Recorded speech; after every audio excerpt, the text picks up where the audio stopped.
وَلَقَدْ صَدَقَكُمُ اللَّهُ وَعْدَهُ إِذْ تَحُسُّونَهُم بِإِذْنِهِ حَتَّى إِذَا فَشِلْتُمْ وَتَنَازَعْتُمْ فِي الْأَمْرِ وَعَصَيْتُم مِّن بَعْدِ مَا أَرَاكُم مَّا تُحِبُّونَ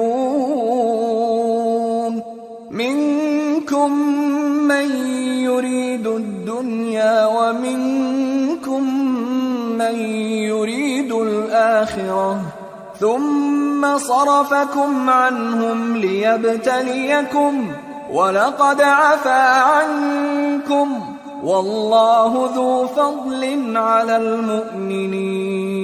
اور اللہ نے تم سے اپنا وعدہ سچا کر دیا، یعنی اس وقت جب کہ تم کافروں کو اس کے حکم سے قتل کر رہے تھے، یہاں تک کہ جو تم چاہتے تھے اللہ نے تم کو دکھا دیا۔ اس کے بعد تم نے ہمت ہار دی اور پیغمبر کے حکم کی تعمیل میں جھگڑا کرنے لگے اور تم نے اس کی نافرمانی کی۔ بعض تو تم میں سے دنیا کے طلبگار تھے اور بعض آخرت کے طالب۔ اس وقت اللہ نے تم کو ان کے سامنے سے ہٹا دیا تاکہ تمہاری آزمائش کرے، اور اس نے تمہارا قصور معاف کر دیا، اور اللہ مومنوں پر بڑا فضل کرنے والا ہے۔